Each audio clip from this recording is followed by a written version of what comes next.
ഉസ്ബെക്കിസ്ഥാനിൽ കൊല്ലപ്പെട്ട മെഡിക്കൽ വിദ്യാർത്ഥിനിയുടെ മൃതദേഹം നാട്ടിലെത്തിച്ചു. ആലപ്പുഴ ഹരിപ്പാട് സ്വദേശിനി 22 വയസ്സുള്ള സാവരിയയുടെ മൃതദേഹമാണ് ആലപ്പുഴ മെഡിക്കൽ കോളേജിൽ എത്തിച്ച് പോസ്റ്റ്മോർട്ടം നടത്തിയത്. മലപ്പുറം സ്വദേശിയായ പ്രതി അതിക്രൂരമായി മർദ്ദിച്ചെന്നും മതപരിവർത്തനത്തിന് ശ്രമിച്ചെന്നും സാവരിയയുടെ ബന്ധു വെളിപ്പെടുത്തി. ഉസ്ബെക്കിസ്ഥാനിൽ കൊല്ലപ്പെട്ട മെഡിക്കൽ വിദ്യാർത്ഥിനിയുടെ മൃതദേഹം നാട്ടിലെത്തിച്ചു. ഹരിപ്പാട് സ്വദേശി 22-കാരി സാവരിയയുടെ മൃതദേഹമാണ് നാട്ടിലെത്തിച്ചത്. ഡൽഹിയിൽ എത്തിച്ച മൃതദേഹം വ്യാഴാഴ്ച പുലർച്ചെ കൊച്ചി അന്താരാഷ്ട്ര വിമാനത്താവളത്തിൽ കൊണ്ടുവന്നു. ബന്ധുക്കളുടെ ആവശ്യത്തെ തുടർന്ന് വണ്ടാനം മെഡിക്കൽ കോളേജ് ആശുപത്രി മോർച്ചറിയിൽ രാവിലെ തന്നെ പോസ്റ്റ്മോർട്ടം നടത്തി. സഹപാഠി സാവരിയയെ ലാപ്ടോപ്പ് ഉപയോഗിച്ച് തലയ്ക്കടിച്ച് കൊലപ്പെടുത്തുകയായിരുന്നു. സംഭവവുമായി ബന്ധപ്പെട്ട മലപ്പുറം പെരിന്തൽമണ്ണ സ്വദേശി 23-കാരൻ സദറുൽ അനം ഉസ്ബെക്കിസ്ഥാനിൽ അറസ്റ്റിലായിരുന്നു. ബുഖാറോ സ്റ്റേറ്റ് മെഡിക്കൽ യൂണിവേഴ്സിറ്റിയിലെ വിദ്യാർത്ഥികളായിരുന്നു ഇരുവരും. കോളേജ് ഹോസ്റ്റലിൽ ആൺകുട്ടികളെയും പെൺകുട്ടികളെയും താമസിപ്പിക്കുന്നത് ഒരുമിച്ചാണ്.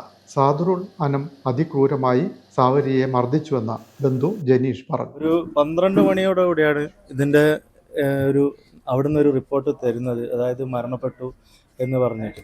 അപ്പോൾ ഓപ്പറേഷൻ തിയേറ്ററിലായിരുന്നു എന്നായിരുന്നു ആദ്യം മുതലേ അവർ പറഞ്ഞുകൊണ്ടിരുന്നത് അവിടുന്ന്.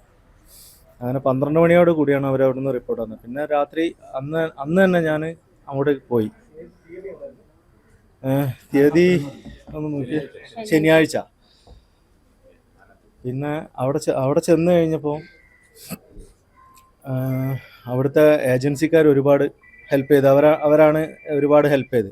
അതായത് അവിടുത്തെ കോളേജിൽ പറഞ്ഞാൽ മിക്സ് ആയിട്ടാണ് പിള്ളേർ, ആൺകുട്ടികളും പെൺകുട്ടികളും എല്ലാവരും മിക്സ് ആയിട്ടാണ് അവിടെ നിൽക്കുന്നത്. അതായത് 4 ഫ്ലോറാണ്. 4 ഫ്ലോറിൽ മുകളിൽ പെൺകുട്ടികൾ, നടുക്ക്, അത് കഴിഞ്ഞ് പെണ്ണ്, അത് കഴിഞ്ഞാണ് പറഞ്ഞിട്ട് എല്ലാവരും മിക്സ് ആയിട്ടാണ്. 16,000 കുട്ടികൾ അവർ ഈ കൊല്ലം അവരെടുത്ത് അവിടെ അഡ്മിറ്റ് ചെയ്തിട്ടുണ്ട്. അതായത് 250 കുട്ടികളാണ് ഒരു കൊല്ലം ശരിക്കും കണക്കുള്ളത്. 16,000 കുട്ടികളെ എടുത്തിട്ടുണ്ട്. അവിടെ ഒരു ഹോസ്റ്റലിലുള്ള സൗകര്യങ്ങൾ കുറവ്. ഒരു ഭക്ഷണം കഴിക്കണമെങ്കിൽ 20 സോമ് കൊടുത്ത് ബസ്സിന് പോകണം. എന്നിട്ട് വേണം മെസ്സിൽ നിന്ന് ഭക്ഷണം കഴിക്കണമെങ്കിൽ പോലും. അങ്ങനെ ഒരു സാഹചര്യമാണ് ആ കോളേജിൻ്റെ ഹോസ്റ്റലിലൊക്കെ ഉള്ളത് തന്നെ. പിന്നെ അവിടെ ചെന്ന് പറഞ്ഞാൽ ഈ ചെക്കൻ, ഈ ഉപദ്രവിച്ച ചെക്കൻ വളരെ ബ്രൂട്ടലായിട്ട്, അതായത് ചെക്കനെ കാണാൻ വേണ്ടി ഞാൻ അവിടെ പോലീസ് സ്റ്റേഷനിൽ ഒരുപാട് മെനക്കെട്ട് നോക്കി. എന്നെ കാണിക്കുക ഒന്നും ചെയ്തില്ല അവർ. അങ്ങനെ ഇൻവെസ്റ്റിഗേഷൻ ഓഫീസർ, അവിടുത്തെ ഒരു ലേഡിയാണ് അവിടുത്തെ ഇൻവെസ്റ്റിഗേഷൻ ഓഫീസർ. അവരെന്നെ വന്ന് കാണുകയും അതുപോലെ തന്നെ ഈ ബോഡിയിലുണ്ടായിരുന്ന ചതവും മുറിവും, അതായത് കാല് മുതൽ തല വരെ ചതച്ചെടുത്തിട്ടുണ്ട്.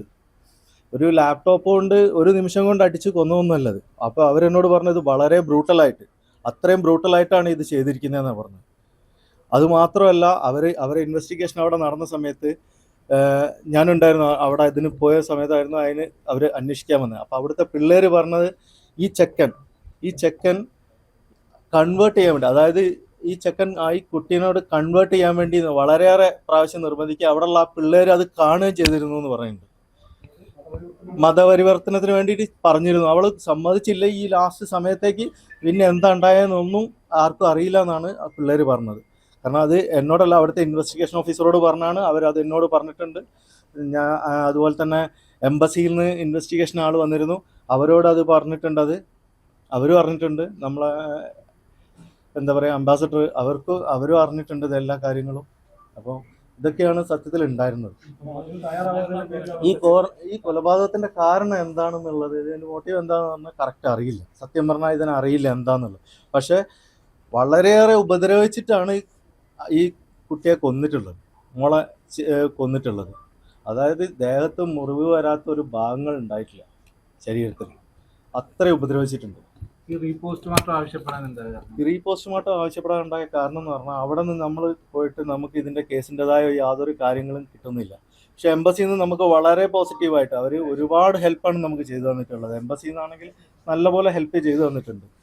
അപ്പോൾ ഇനി അവിടുത്തെ ഒരു സിറ്റുവേഷൻ നമുക്ക് എങ്ങനെ അവിടുന്ന് ഇത് കേസ് ബലമുള്ളതാണ്, 10 കൊല്ലം 15 കൊല്ലമൊക്കെ അവർക്ക് കിട്ടും എന്നൊക്കെ പറയുന്നുണ്ടെങ്കിലും ചില പുറത്തുനിന്ന് അങ്ങനെ കേട്ടതാണ്. ചിലപ്പോൾ പെട്ടെന്ന് പോരാ, അങ്ങനെയൊക്കെ ഒരു ഇത് വന്നത്. അങ്ങനെ വന്നാൽ ഒരു കാരണവശാലും ആ ചെക്കൻ രക്ഷപ്പെടരുത് എന്ന കാരണം കൊണ്ട് തന്നെയാണ് ഇവിടെ പോസ്റ്റ്മോർട്ടം ചെയ്ത് ഈ കേസ് അത്രയും സ്ട്രോങ് ആയിട്ട് തന്നെ മുന്നോട്ട് പോകാൻ ഞങ്ങൾ തീരുമാനിക്കുന്നു. തല മുതൽ കാലുവരെ അടിച്ച് ചതച്ചു. ലാപ്ടോപ്പ് കൊണ്ടുള്ള അടിയേറ്റ് മാത്രമല്ല മരണം. സാദറുൽ മതപരിവർത്തനത്തിന് ശ്രമിച്ചു. സാവരിയ സമ്മതിച്ചിരുന്നില്ല. കൊലപാതക കാരണം വ്യക്തമല്ല. ഉസ്ബെക്കിസ്ഥാനിൽ നിന്ന് കേസിന്റെ വിവരങ്ങൾ ലഭിക്കുന്നില്ല. അതുകൊണ്ടാണ് കേരളത്തിൽ പരാതി നൽകിയത്. പ്രതിയുടെ മാതാപിതാക്കൾ കേരളത്തിൽ സർക്കാർ ജീവനക്കാരാണെന്നും ജനീഷ് പറഞ്ഞു. വൈകുന്നേരത്തോടെ സംസ്കാര ചടങ്ങ് നടന്നു.